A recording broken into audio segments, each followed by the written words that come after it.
Hello, everybody. Hello, Gravitrons. I'm more gravity. Let's play chess.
gonna stop it there tonight, folks. I'll review this game. Probably not the game before it. Let's see.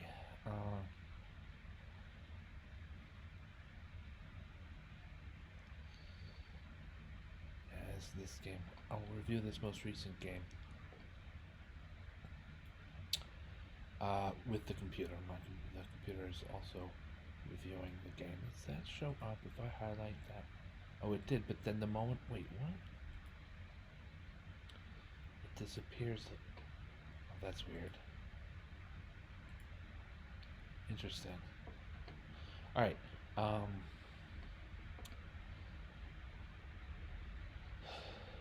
it's okay accuracy-wise. And let's play through, let's go back through some of the game's moves. All these games move, all the game's moves. King's Gambit accepted. 3 knight f3 is a... I tried to emphasize 3 knight f3 in my own games of King's Gambit. There are other moves available here. See, that's Black's turn to move, and in this one, Black accepted. You see that knight f3 is among the best moves indicated by Torch.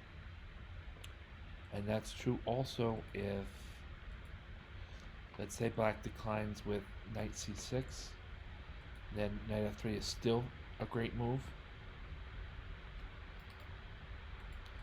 And if Black declines with, the other most common decline is d6, or maybe, is d6?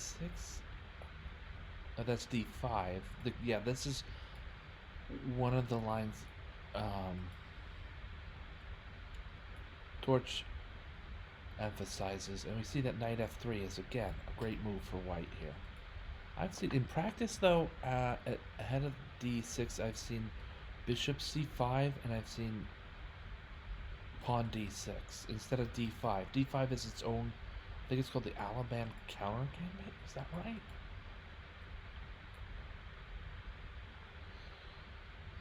Yeah, no. Okay, I don't know.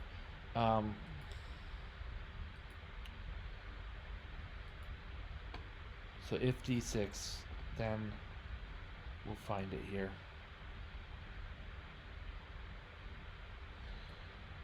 Knight f3 should still be at least playable. It's a book move, okay? So the idea is that as wild and crazy as the King's Gambit so often is, knight f3, specifically on the third move, knight f3 is very often the prescription for white to move forward. So it's strange because the first three moves are dictated or almost dictated. In order for this to be the King's Gambit, e4 has to be. I mean, you can transpose f4, then e5, and then e4. That's okay. But for all intents and purposes, for most games, white's going to play e4. Black's going to play e5, or else there's no King's Gambit available. And then f4, another move prescribed from the beginning. This now defines the King's Gambit, and no matter how Black responds,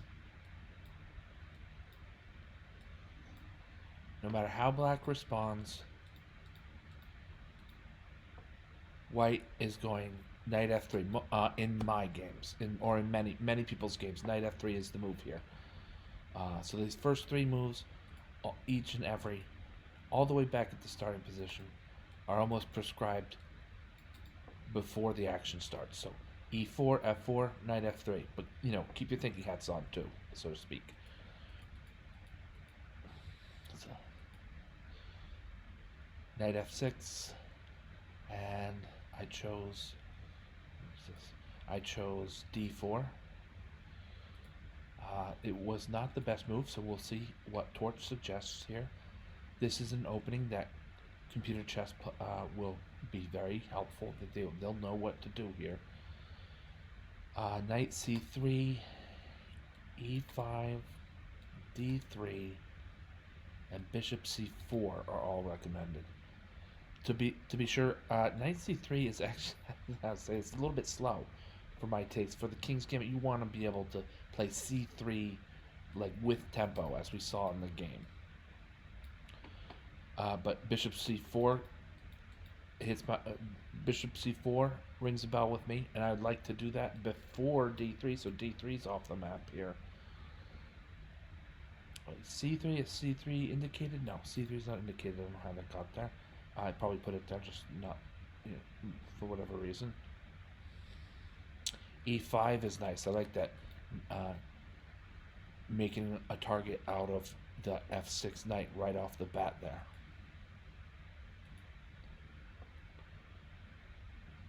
And d4. I probably d4 and d3 are both nice. I don't like d3 blocking the bishop. Let me reset some of this. From here, white can play e5. White can play d4 or bishop c4. Those would be the moves for me, frankly. I don't like d3, and I didn't like, there's some other move over here. Let's see if we force torch to more lines and just a couple extra seconds to see what. Knight c3 is still in the lead. Interesting. d3 blocks the light squared bishop, and I don't like it. e5 is, I look at that and I'd say yes, that's a live and challenging move. d4, same thing. Bishop c4, same thing. So these three moves.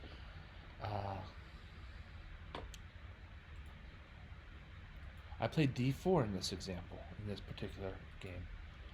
Reclaimed my pawn, and I actually got myself into some trouble here. I think the trouble started with queen e2. That wasn't, black's gonna be castling soon enough, Jord. Next thing, rook on the e file, and then discovered skewer with maybe even an extra check attached to it. This is good. Black will destroy this. So I think in the future I could play a better move than queen to e2. This knight, I was trying to chase the knight a bit, and the knight's gonna make it out of this alive. At very least, at just knight to f6, there's the closest pawn to booting him is back here on the second rank, so that's not happening anytime soon. This knight is gonna be safe, Jordan. You can't force him to stay where he is just to be a punching bag. So for that reason, queen e2 is just a lousy move. I made a lousy move. And it's probably bad still to keep her on that square, and I want to keep her on that square again, and I want to keep her on that square again. At least I made the move c3 to push this bishop back with tempo. That's not a bad move. I mean, it's a bad move because I should still be moving my queen out of the heck of the way, out the way of the heck or whatever, and my queen should then be on a number of almost any square except e2. But given that my queen is kind of like unresponsive or something, like her battery's dead. Oh wait. No, yeah, okay. I can push pawn to c3 with tempo, or at least pick up the bishop.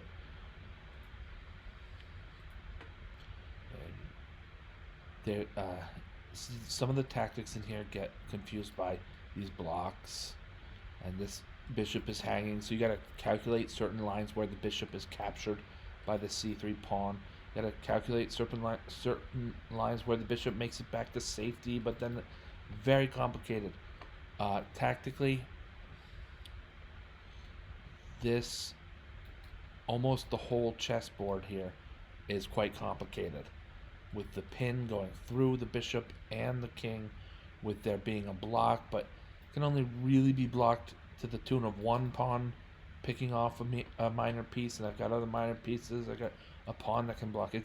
I'd say this is quite complicated. Torch, I'm sure, has it all figured out, and the progress bar shows that with that figuring out taken into consideration, black is ahead by a little more than a bishop. The tactics are playing themselves out mostly naturally. I have to admit, this game was not all that well played by me. I think by my opponent. I mean, knight to d3 should have been that's a check, but it should be obvious that that's also a piece drop. So I don't. This is the type of game you kind of want to either really study and say what the heck got into my noggin, or move along and say I can still play better chess.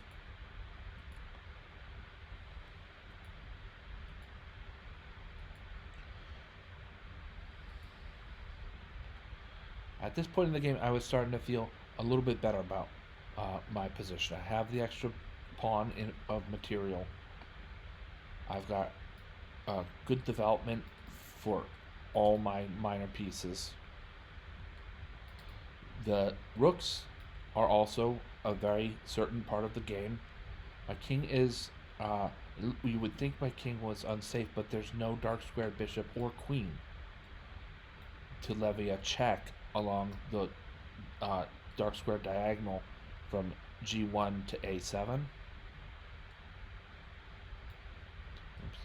So the king turns out to be not so. He's not all that bad. He's fine. He's safe enough.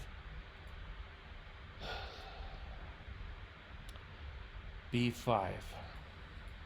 During the game, I thought this. I said, well, there's a good chance to sort of, turn the dagger with bishop to d5. Black is going to lose material. I think probably the textbook best way for black to lose material is to lose the exchange on e6. Bishop takes e6, pawn takes e6, and the damage is limited to 2 points of material from my bishop being removed and my opponent's rook being removed. Capturing on c6 here leads to 3 full points of material being lost by black. So, sometimes it's hard to find the energy to play against the inertia of a certain sequence or another. You might want to be a little bit more novel when novelty isn't necessarily the thing. When my opponent played, gave up a full knight and the initiative on e8, and as it turned out, though not necessarily required by chess, also the resignation. So that was a feature of the end of that game. We're going to play this game out to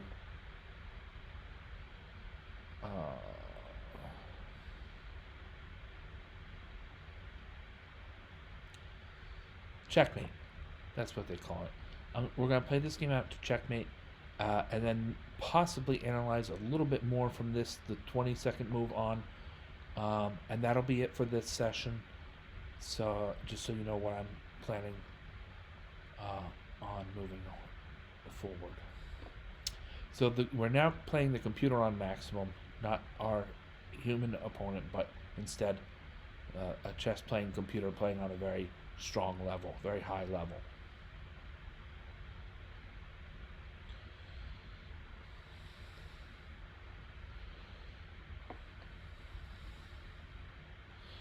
The moves. These are some of the candidate moves I'm facing, or actually considering rather. Bishop to f3, and try to get a piece trade though. Bishop to g6 seems to avoid that. The other move. This move is almost the move right away. Until we're being really thorough about things, I'm thinking that bishop to d5 makes a lot of sense, and we're pushing the rook away somewhere. Where is not sure. This rook has actually a lot of choices after bishop to d5.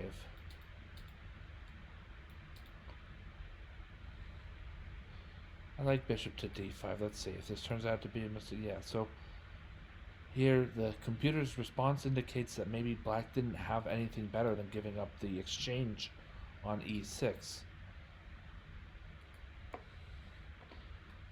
Pawn to c5 gives up the exchange, and then white is really just rolling. What about rook to b6, keeping things alive? Rook to e8, keeping things alive. Rook to e7, keeping things alive and planning perhaps a doubling of rooks on the D file. Instead, the computer on its highest level chose pawn to C5.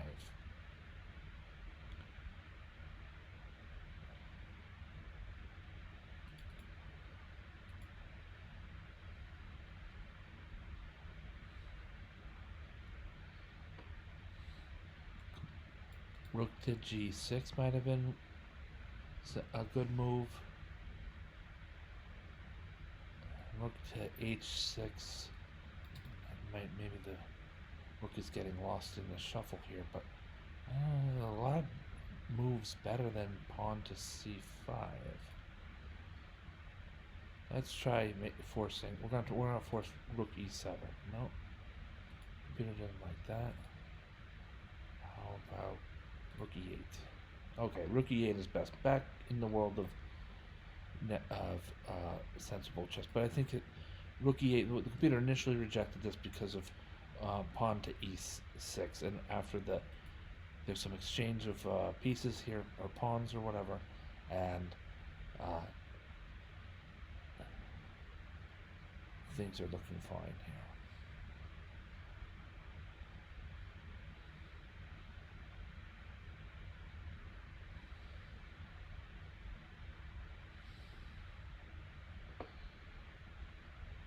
So I would contemplate bishop f7, and then the exchange here, while white is safe on the back rank because of a bishop protection on e1, on the rook at e1. That's that's a good move, and with a lot of time, you would also want to contemplate bishop takes c7. Extra material. There's no reason necessarily for white to rush everything. Take your time and build up a even greater material lead here.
Okay.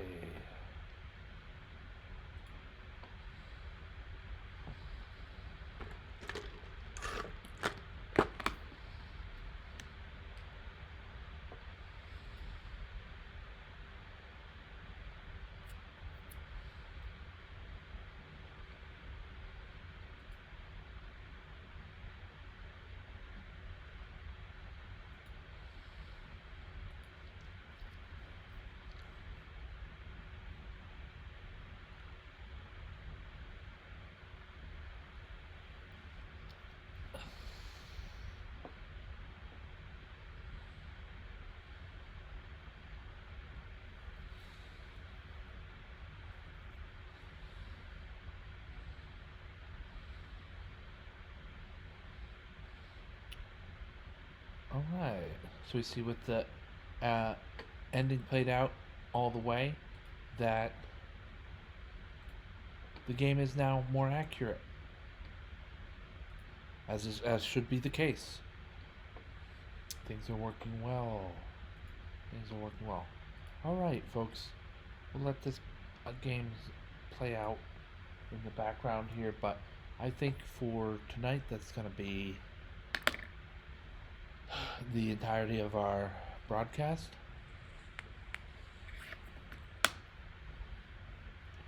Thank you for watching. Thank you, Gravitrons. I'm more gravity. Have a great night.